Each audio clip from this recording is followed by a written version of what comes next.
Et c'est au cœur de la démocratie. Vraiment, l'élection est la manière la plus concrète de mesurer l'état de la démocratie dans un pays. Donc, le nombre de personnes inscrites sur les listes électorales est un indicateur important. J'avais dit il y a quelques mois qu'on devrait aspirer à atteindre à peu près 40%, partant de près de 27%. C'est une augmentation significative. La bonne nouvelle à partir de la RLE, c'est qu'on a plus de 900 000 nouveaux inscrits, 943 157 selon la CI. Ça représente 11,9% du corps électoral. C'est-à-dire qu'on a pu augmenter le nombre d'électeurs inscrits en Côte d'Ivoire de 12% en 4 semaines. C'est une performance remarquable. Je tiens encore à remercier, à féliciter tous ceux qui ont contribué à ça. Mais ce n'est pas fini. Maintenant, nous avons une élection en 2025. La loi dit que on doit faire une RLE, révision de la liste électorale, chaque année. Donc, elle s'impose à nous par la loi. Elle est financée. Les moyens sont disponibles, inscrits dans le budget qui a été voté à l'Assemblée nationale, c'est public.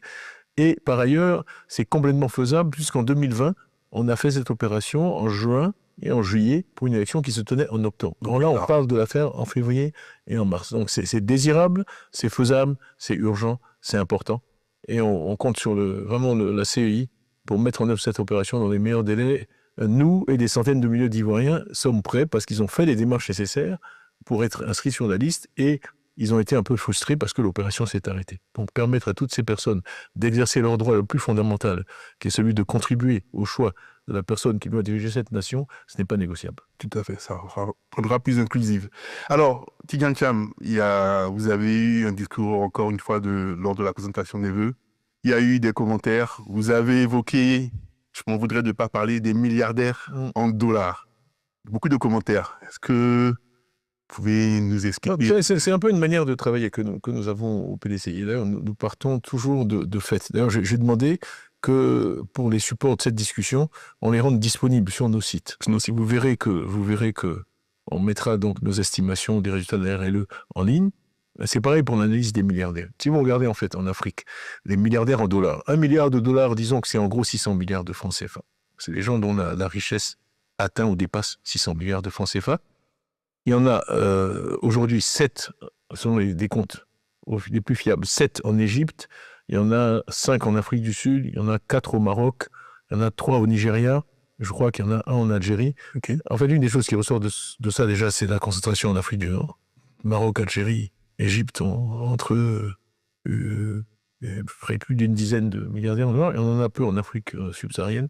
Et ça doit être un objectif, parce que nous parlons beaucoup, et je parle beaucoup, de lutte contre la pauvreté, d'économie et d'équité, donc de répartition de la richesse. Mais dans répartition de la richesse, il y a le mot richesse. On ne peut répartir que ce qu'on a créé. Et ces entrepreneurs privés à succès sont des rouages essentiels de l'économie mondiale et les locomotives de l'économie mondiale.